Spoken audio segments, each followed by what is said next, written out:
Good morning, Bucknutters. It is Tuesday, January 23rd, 2024. I am Dan Rubin. This is the Bucknuts Morning 5 and change.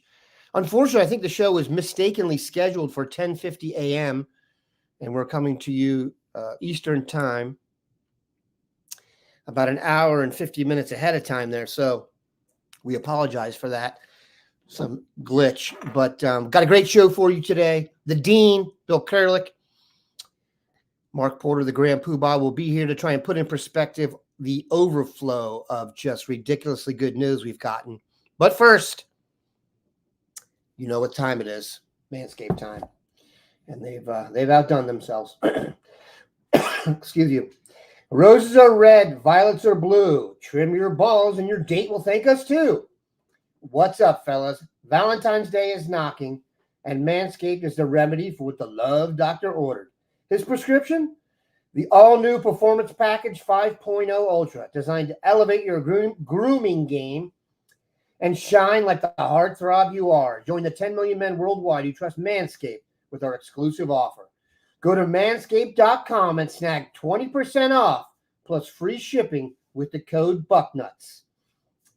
Manscaped brings you the Beer Hedger Pro Kit as well, designed to shape your scruff effortlessly, sculpts your cheek lines, and maintains beard styles, giving you that suave look for your romantic moments. Seamlessly handling even thicker beards, it's the perfect tool for a polished, date-ready appearance. Don't forget, get 20% off and free shipping with the code BUCKNUTS at manscaped.com. That's 20% off with free shipping at manscaped.com and use code BUCKNUTS because your grooming update and upgrade awaits. Ready to charm your Valentine's dates. And I realize that gets a little corny, but if you're going to purchase one of those things, that is a real value, and we appreciate it. Speaking of value, look who it is. The Dean, Bill Kurelic, and the Grand Poobah, Mark Porter. Everyone's here. I was jesting with Bill before the show. What a disappointing Monday it was that we did not add a 5-star prospect or a transfer who's guaranteed to go to the NFL after 3 years. But we will struggle through a Tuesday. And let's start with this. Hard to put in perspective what went on in the last 72 to whatever hours. My math isn't great. But, Bill, I was at my son's basketball game on Friday night, and I got a text from the individual who's been providing me with information on Caleb Downs, and all it was a meme of LeBron going like this. Can you bring us through your experience with Caleb Downs? And I realize this is a rehash on some stuff, but we haven't had a chance to cut it up. And then Mark has done, and I hope most of you have already seen it, the scouting report. Caleb's one of those great guys that we already had a scouting report on. In fact, you can go to the boards right now. Someone found Dwayne's comments on Caleb when we first brought it up, and it was naked jaunt and fireworks. So we've been in love with this guy for a while. He finally kind of became the apple of our eye, Bill. So kind of take us through the process, maybe like when you first started hearing about it to when you got the meme from somebody. Well, first of all, I would term him the missing piece to the Ohio State secondary. That completes it. You know, they're in great shape cornerback-wise. They were and are, and they were in good shape safety-wise. Now they're in great shape safety-wise and great shape for the entire secondary now.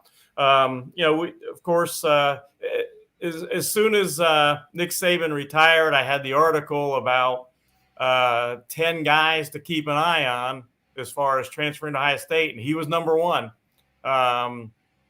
It just took a matter of time till he got in the portal.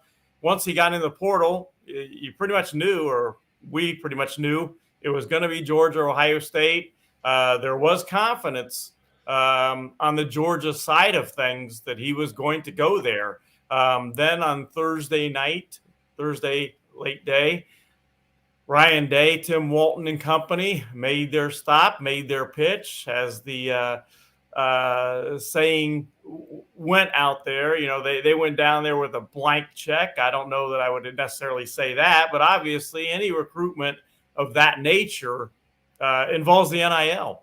and Ohio State made a great pitch. And right after that, it was hearing Ohio State is really very much in this thing.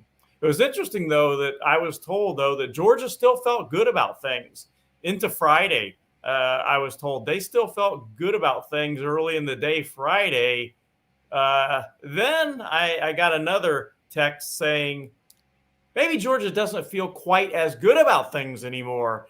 And lo and behold, I was told unless Georgia really made a comeback, Ohio State was getting Caleb Downs. Friday evening, then I think it was right around 8:15 approximately on Friday. Got the news like you did that Caleb Downs is going to be a Buckeye, and then it was on Twitter right away. He became a Buckeye, and really, I think it sent some shockwaves through Georgia Nation and through Buckeye Nation too. A lot of people didn't believe that was going to happen, and just fantastic news for the Buckeyes. So I made some calls about this post haste here to confirm some things, and we'll put confirm in air quotes because it's that. If you listen to the Georgia experts, they thought he was coming up until they found out he wasn't. Like some of the sites have connections like within the school, and they were fast tracking his admittance to you because you got to slide kids in under the semester line like they did with, for example, here with Julian Sand, and they were shocked. I will say this also: the rumor that Ohio State like tripled the offer and stuff like that, that's not what I heard. Independently, I was told the offer from Ohio State, and I'm not going to share it, and the offer from Georgia, they were the exact same. So this was a football decision, and people may not want to know that or accept that, but if you remember in his recruitment, they were the number 2 team in his recruitment. Generally, that's a known thing. So close number 2, very close right. Number 2. Exactly. And I think people assume just because he was from Georgia that he was going to go back to Georgia. And listen, Malachi Starks is the other safety there. If ESPN just did their first All-American team for next year, and the 2 safeties are Downs and Malachi Starks. So you can understand that makes sense. But Ohio State had the connection and pulled it off. So, and it was not based on money. Now, it was in that you had to hit a certain level, but this was not Ohio State tripling any offer. I think it's pretty common in the NIL era now to just say you got outbid, and it's an easy way to kind of rationalize that away. That's just not accurate in this case, from what I've been told. If the Georgia people know better than us, then so be it. Mark, we've talked about doing these videos many times. Very few times I've sent you a video and cracking the whip, and you'll be like, this is going to be a lot of fun. And it looks like it was. He really is. I call them POE. These guys, they've been put on earth to do this. They're different. They have all the physical and everything like that. And then there's this little extra mercurial, quality they have, and he's got it. It's hard to even know where to start with this. It like you said, when I text you, it's exciting to watch this video. I watch a ton of videos. I've been watching a ton of videos for decades, and it takes a lot to get me excited because a lot of the videos look the same. And then in Ohio State's case, when we break down Ohio State kids, they look the same in a good way. They give you a confidence in a player. This type of player just extends out beyond that a little bit. Like you're saying, there's something extra here that gives you like a real calmness that this kid is going to be great. He's a plug and play. He's going to show up every week. There is no off day. There is no, is he going to play good or bad? Can he handle it? God gave it to him. I tell people when God gives it to you, he doesn't screw up. Like you can wake up in the morning and in your bare feet go run that 4.3. You don't need to stretch. You might even be yawning before you run it, and you can still run it because God gave it to you. Other kids are shaving their heads, wearing tights, getting the latest cleats that weigh like 2 ounces, and they still can't run it, and they still can't get close to it because God didn't give it to them. So this is one of those kids, and when you start with the evaluation, he's got so much athletic polish that I'm confident that you could put him at tailback or receiver tomorrow morning, and he's on your All-American team for those positions. he has so much explosion. His hips are so loose. He can make cuts and accelerate and burst. I mean, it's really one of the better athletes we've done. I mean, it's, the Marshawn Lattimore's. He's up there on that echelon of just craziness. Someone said he plays like the honey badger on the boards. I got to give him credit because, he runs around with all that talent like his hair is on fire. There's guys that don't have that talent that run around with their hair on fire, and they're very good players because they play at like 103% all the time. They're always, at that max. He's that with supreme talent. So he's maxing out supreme talent and giving you 105%. Bill said he's the missing piece to the secondary. In this secondary with 3 safeties, oh, Lord.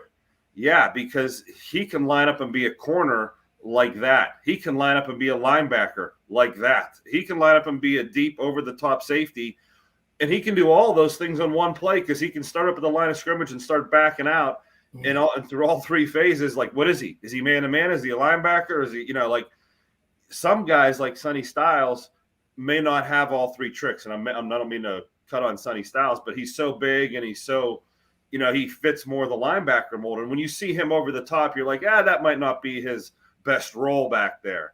So on offense, when you see him back there, you're like, I bet you that's not what he's doing this play because that's not what he's good at. So players like that don't disguise things as well as Caleb Downs, where, boy, Jim Knowles is going to have fun with that chess piece, putting him in different places. I don't know what else I could do to praise this player. I hope he lives up to everything. And I usually at the end of each breakdown, I'm like, I hope this kid's as good as he could turn out. I don't think I have to hope with Caleb. We've seen it. Yeah, I mean, it's there. It's an every play thing. So, I joked on Thursday's podcast, quit teasing Buckeye Nation with these guys and saying we have a chance at them. Quit bringing up Julian Sayin and Caleb Downs. What are we doing filling content with guys that are never going to be here? And I'm wrong.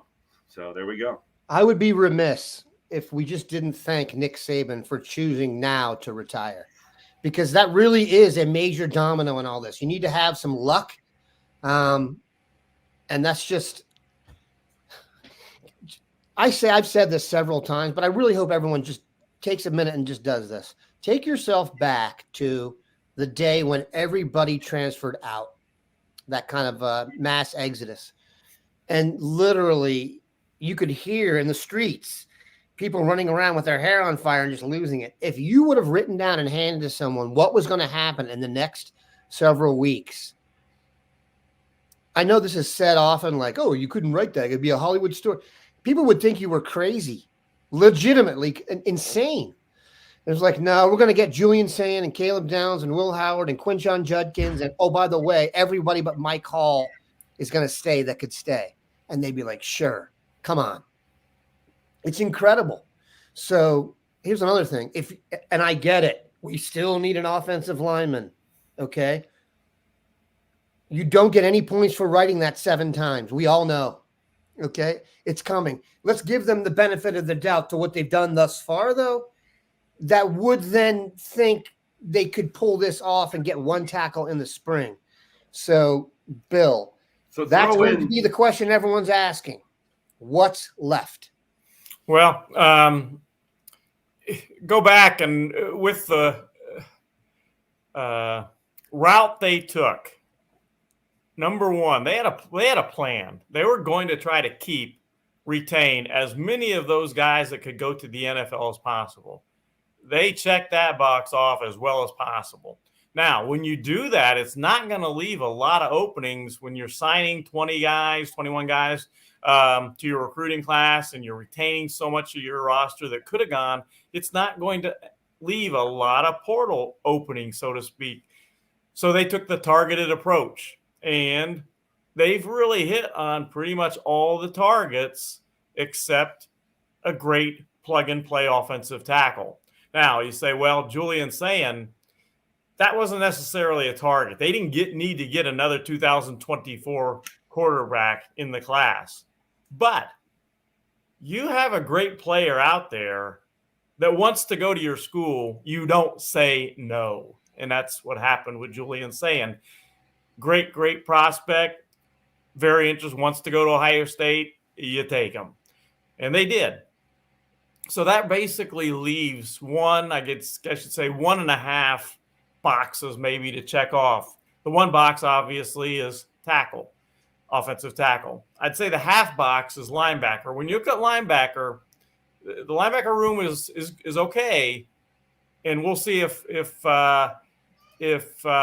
Styles gets moved to linebacker or not. But they could still use an experienced guy to come in and play as a frontline guy there.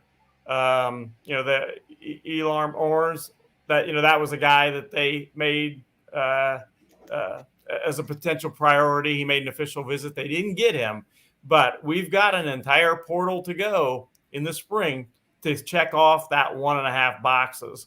And we're not done this winter yet. I think most people expect, for instance, Jim Harbaugh to go to the NFL this week. That would open up another 30 days for Michigan guys. And I'm not saying they're going to get a lot of Michigan guys, but if someone else besides Sharon Moore takes that Michigan job, provided it comes open, that's going to open up another 30 days for that school's head coach. So it's a continuing process that's not done yet. We talk about uncharted waters when we got this going. That's the one thing that I can speak for myself that I did not factor in enough was the idea of coaches leaving their current spots and opening up like that extra group of players that you don't know about. Obviously, Saban being the obvious one, but then there's like the domino effect. I mean, half of Washington's best players are now going to Alabama. So it's interesting. I saw that, we took the center from Alabama, Seth McLaughlin, and ESPN's preseason All-American team. The center is from Alabama, and he's a transfer from Washington. So it's just, deck chairs at this point. Here's another thing I would say and about the portal and quarterbacks. I now view quarterback and every other position differently. Quarterback, you may take guys. Like we have 5 quarterbacks in the portal who I guarantee you all 5 guys think they're playing in the NFL. Now, I'm not saying they all will, but they all think that, meaning they want to have an NFL, good college career. We got 5 guys in there. Over 60% of the quarterbacks, I think, last year starting in Division I were transfers. So it's just musical chairs now. And if you look, Ohio State's had commitments. Brock Glenn, Quinn Ewers. It's just unfortunate. I don't want to take a shot at Kyle, but sometimes you get caught at the top with the guy at the front maybe you don't want. They don't want that to happen again, okay? It's become pretty clear to me that they want to have a guy in the mix that they really, really can count on and really rely on. All right, let's move on to some current recruiting information that I'm getting questions about, and then we will go from there. Let's move this one to the top, given offensive line is such a priority. We've talked about him a lot. His commitment's coming up. So let's fast track this one. If you have any changes, bring those up. Carter Lowe, best tackle in 2024 in Ohio, is committing soon. Bill, your thoughts? Well, he is going to announce Saturday afternoon, 2:55, and he's going to do it on the 247 Sports YouTube channel. So everyone that has an interest in Carter Lowe, which is probably most of Buckeye Nation that happens to follow recruiting, watch the 247 Sports YouTube channel on Saturday afternoon. Sure. He's got a Final 5 that includes a few big schools like Ohio State, Georgia, and Michigan, for instance, Tennessee. And I've had him crystal balled for quite some time to Ohio State. I still feel really good about that crystal ball pick. And he is the left tackle that everybody has been wanting to come to Ohio State to be the anchor, the blue chip type left tackle guy. He would be that guy. So stay tuned on Saturday. But again, I continue to like Ohio State's chances there a lot. Mark, you've talked about him a lot, but real quick, you're high on Carter Lowe? Yeah, the thing you need to know about him is he's balanced, meaning he's just as good in the run game as he is in the pass game. He's not leaning towards one or the other. Sometimes, like Taylor Decker coming out, we thought he was all pass protection because he was light, and then he balanced out later and became the great run blocker. This guy's got both. I famously talk about how they game planned around him for a game, and the defense was stacking the box to his side, so they couldn't run to his side. They had to run the other way. I mean, he can only block one at a time. And I always was like, what is he blocking, 2 or 3 at a time? What do you got to put 2 or 3 extra guys over there? Because he just keeps knocking them down like bowling pins. But he's definitely that respected and has that type of talent that, we're talking about in the way we are. You never really know with offensive linemen. You got to see them get up consistently against guys of their ilk, but hopes are high. Go ahead, Bill. It's almost crazy right now that with what's going on in the portal, people are almost overlooking what's going on the high school front. Ohio State just landed Zaire Mathis, almost 5-star defensive end. They could be on the verge of landing Carter Lowe, almost a 5-star offensive tackle. It's just kind of wild that things have been so good on the portal and all that the focus has almost gone away from high school recruiting. And that's Ohio State's lifeblood. Ohio State's going to get 5, 6, 7, 8 guys a year in the portal, but they're going to get 20 to 24, 25 guys every year via the high school ranks. Well, unless Kirby Smart retires next year and we get half their team, it's not like that's another thing. And I've said this, this goes in cycles, but there's always several schools that are above the fray when it comes to recruiting. I'm not talking anything about results on the field, but you can just go look. Put it this way. If you pulled out, and Bill, you can disagree with me here, given you are the dean. If you pulled out every guy from the last recruiting class that had offers from Ohio State, Georgia, and Alabama, those are the best players. And then you put the other group to the other side. Some of them may have 1 or 2, one of the 3, one. The guy, all 3, I don't even look at their ranking. Those are your studs, okay? And that goes in cycles. You know what I'm saying? There was a time when it was like USC, Florida, Ohio State, and Alabama, whatever. When you take one of those teams out of it and you've only got 2 left, it's a numbers game there. Ohio State I don't think guys like Julian Sayin and Caleb Downs are considering every school in the country. They've got 2 or 3 schools. And now there's just 2. Now, who else is going to fill that 3rd spot? Or, it could always be 3 or 4 spots. I'm not saying. I mean, I guess Oregon could be in the mix there, Bill. LSU has been talked about. Wilfong talked about them. But it really does seem like Ohio State and Georgia have kind of pulled away from the field. Do you agree? Yeah, and you mentioned Oregon, too.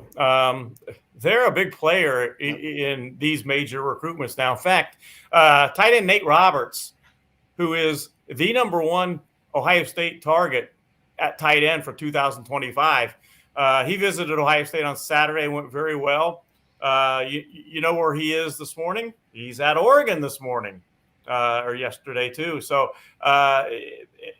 in that battle, Oregon is a player there. I still like Ohio State for Nate Roberts, but Oregon is absolutely a player. And you look more and more at schools that Ohio State is battling now for top kids. Oregon is absolutely in there. And it doesn't hurt that Oregon is now in the Big Ten.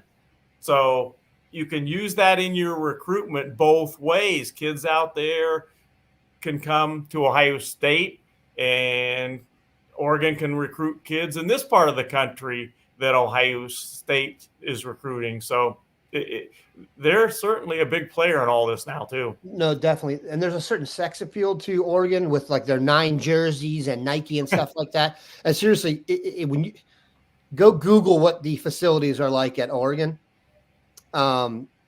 it's incredible. I mean, it should be. It's Nike University.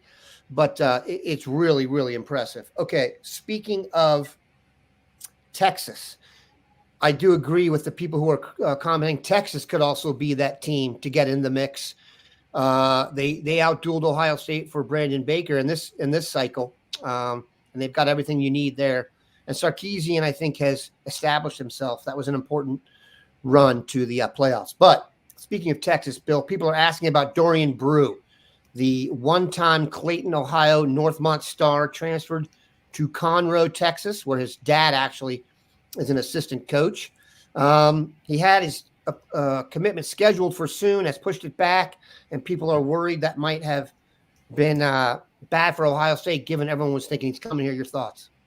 Well, his commitment had been scheduled for tomorrow. Tomorrow is his mother's birthday, January 24th. He, unless he changes back, he's not expected to announce his decision now tomorrow. I still like Ohio State there, though. I just think that providing he doesn't announce tomorrow, which is not the plan right now, I still think eventually that I like where the Buckeyes stand with that. I haven't changed my crystal ball on that. Michigan is still working on him, and Texas is still working on him, and so are others. But those two schools in particular are working on him, and he just, as things stand right now, he just wants to continue evaluating and possibly visiting schools before he makes his announcement. I spoke to someone yesterday who is close to Brew, and they said Ohio State leads. He likes Michigan. At one point in time, he really liked Notre Dame. That has fallen off. So I think it's an Ohio State-Michigan tussle. I think Texas is in the mix just because of location. I think everyone kind of feels he's coming back to the Midwest. Speaking of that, one guy we probably haven't given enough love as we talk about our emphasis on the transfer portal is Justin Hill out of Cincinnati, big-time prospect. I originally thought, Mark, when we talked about him, he was going to be more of an inside guy. Now I'm reading he's more of an edge, stand-up, a 3-4 guy. Mark, if you could give us a little about him, what you think of him, how he's developed in the past year, and then, Bill, where he stands in his recruitment. I know you've been on it recently. Starts with his body. He's got that long 6'4", lean body that looks like the edge rusher or pass rusher. He kind of looks like C.J. Hicks. Sonny Styles has that, maybe a little Malik Harrison to him, or Zach Harrison, like that long, lean body. He runs around pretty good at linebacker, though. Like, he can cover a little bit. I don't know if he's truly going to be a 3-down linebacker that can cover. That's why I think you're saying, is he going to be a defensive end? You're hearing he's an outside rush guy. I think that's what he'll be, maybe grow into a defensive end. But you might have to tell him we're going to keep you at linebacker for a while and, let you try that out. But in this defense that we run at Ohio State, we have 2 inside linebackers. We don't have a true Sam linebacker, which is what he would fit. So we do have that backside defensive end that's the hybrid end linebacker that stands up sometimes, puts his hand down sometimes.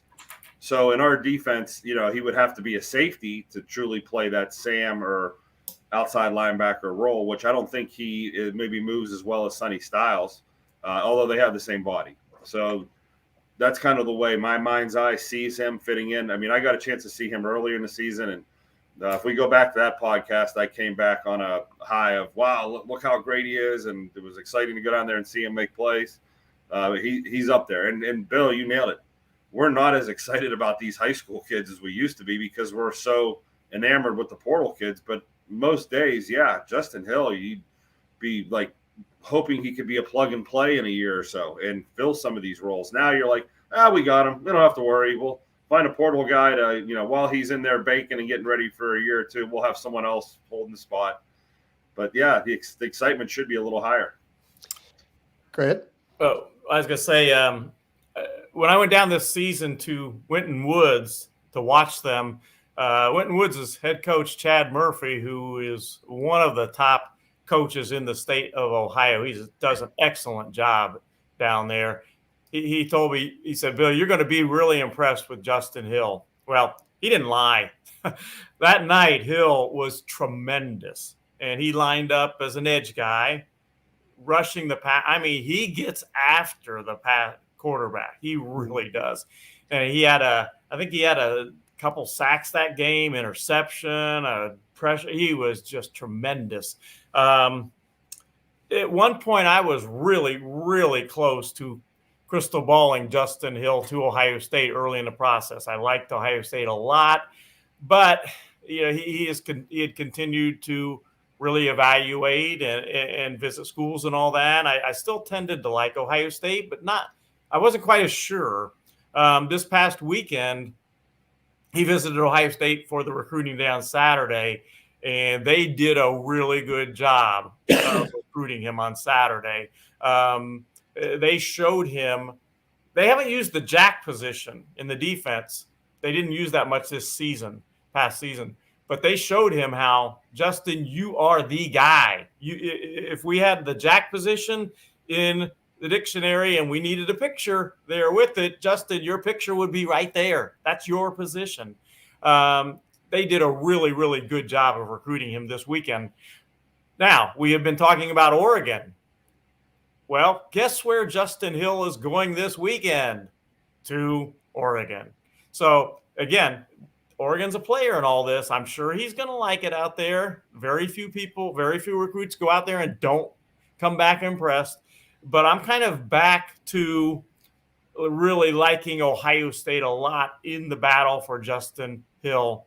If I had to put a pick right now on where Justin Hill is going, I would make my pick on Ohio State. And somebody's saying the true height of Justin Hill, I've seen him listed anywhere between 6'3" and 6'4", maybe 6'4.5", and I would say he's a pretty legitimate, at least 6'3.5" from standing next to him, at least. And look, man, these kids, like, they see what's going on at Ohio State. Don't you think he's going to want to be part of something going on in his own state that's going to be so fun and exciting? I mean, that doesn't hurt. All this recruiting stuff just helps tremendously. All right. Something came up in that I think is also one of the main questions we get. So we talk about all the recruiting and all the additions, and we get Ryan Day has to win. It's triggered immediately. We talk about Caleb Downs immediately. People want to know where Sonny Styles is going to play next year. It's like the number one question after that. If you've got Ransom and you've got Downs back there, and Sonny was playing safety by the end of the year, is he the jack? Is he linebacker? Mark, this question has been posed all over the place. Your thoughts on how you would align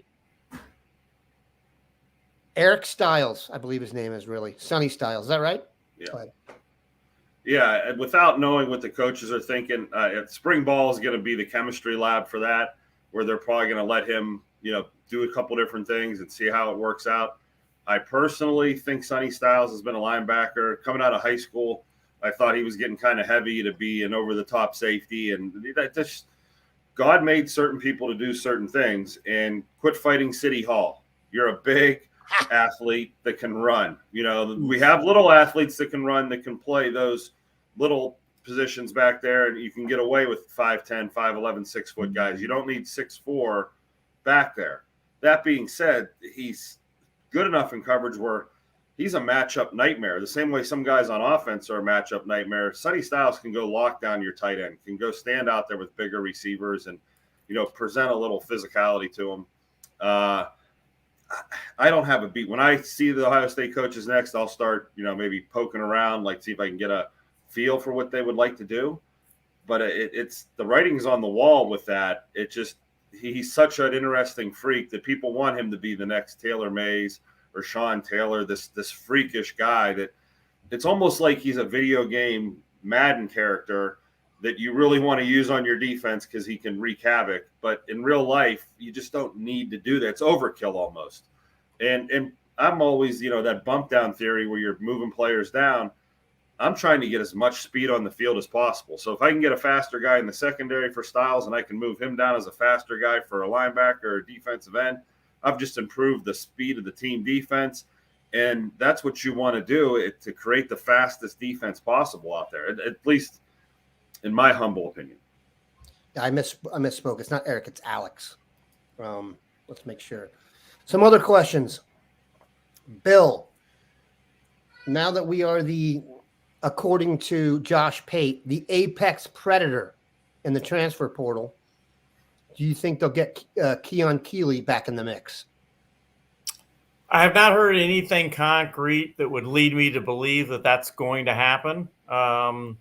Not saying it couldn't happen, but if you look at Ohio State's roster right now, they're not in bad shape at all with defensive ends right now. In fact, they're in pretty darn good shape. They're in great shape with Tui Moloau and Sawyer coming back.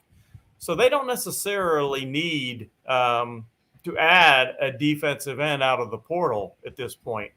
What they more need is defensive ends out of the 2025 and 2026 classes. to replace guys. Now, Tuimoloau and Jack Sawyer will be gone after this season, but we're looking more forward as far as that position in the portal, I think. But again, if Keeley, if he was a possibility, as I said with Julian saying, they are not in the business of turning away great portal players that want to go to Ohio State. I also think it's important to note that this is going to be a limited salary cap expansion part of NIL. Everyone you speak to thinks there's going to be some guardrails put up here in the next year or two. So it's not like, I think Ohio State's just taking advantage of the loophole. I talked about this yesterday. I made an NBA comparison to when the Warriors added Kevin Durant because the rules changed and there was this influx in the salary cap for 1 year. So that is good stuff. Mika is all over this. Do we offer Cedric Works, defensive end out of Northmont? What is he about? He's a legitimate 6'4". People don't want me to talk about how he played AAU ball with my kid when he was younger, but he's a stud, and he has a Georgia offer, Mark. Sometimes those SEC schools have been known to come up here and offer to kind of tempt us. Your thoughts? I haven't seen both in person. They're very similar. Justin Hill might be a tinge more athletic than Works, but Works might be. I can't even say that. They both run around and are nasty physical guys. Works is putting his helmet on people's faces and trying to destroy them. Quite frankly, it might be the Ohio State staff sitting there doing what my brain's doing right now. Like, which one do we want? And if we pick one, do we lose the other? And can we get both? Is there a way? But I think if you watch their films back to back, you may flip-flop a couple different times because when you see them in person, they're similar. That body style is coveted. I know a college coach that once told me, I don't know what he is, but I'm taking that body style every day. And I'll figure it out on my campus in the next couple of years, not let someone else figure it out on their campus. So that's the esteem I would hold both those guys. And if you mentioned Works with Hill, I would say that's fine with me. I wouldn't say there's not a much differentiation. It's more like the top brunette versus the top blonde. And do we have too many brunettes on the roster? Maybe we'll take a blonde. I don't know. Maybe a redhead. I don't know. But they're at the upper echelon of the tip of the spear. My wife appreciated that, Mark. She's redhead. She has red hair. Yeah, there you go. Bill loves the gingers. All right. One thing about Works, if it's Apple Tree, his dad's a solid dude now. I think it was Vrabel talked about, who was the defensive tackle? Adolphus Washington. I once spoke to Vrabel, and he's like, have you ever seen his dad? And I'm like, no. And he's like, take a look. I can attest to that. I was coaching on the AAU circuit in those days. I coached All Ohio Gold was my team. Adolphus played with the then world famous All Ohio Purple. Yep. And we played him a few times for sure. And I got to know Adolphus's dad really well. We talked shop, so to speak, because of football and what I was doing. Got to know his dad really well. A great guy. A great guy and a big guy. A big guy for sure. He was the kind of adult you'd be like, he can give me 15 snaps a game still. And just old man strength people, and they just see his beard and be scared.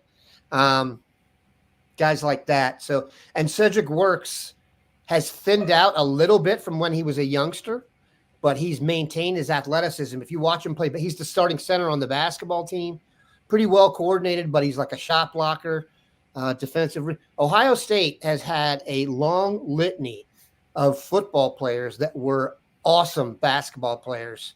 Cade Stover is the best defensive rebounder I have ever seen in AAU basketball. 2 possessions into it, everyone was like, I'll keep my cheekbones. No thanks. He's coming down like this. Crazy. Jack Sawyer was the best freshman in the state as a basketball player. Studs. Adolphus Washington, I think, was player of the year in his junior year in basketball. So we are not recruiting unathletic players here. All right. I got to add something on that. that all Ohio Purple team had Adolphus Washington, and we're talking about when Adolphus was maybe a sophomore in high school. They had him playing their 5 position, their post center position in their defense. They were the national champions that year. In fact, I think they were back-to-back national champions on the AAU circuit. They had him in the center, and then they had, and maybe you have to help me here, Dan, they had a wide receiver. I know, he went to Oregon. Yeah. Yep. He was about Wayne Stanford. Yes, and he was a better hooper. Yeah, good call. He was a heck of a basketball player. He was one of their wing guys. They had a guard.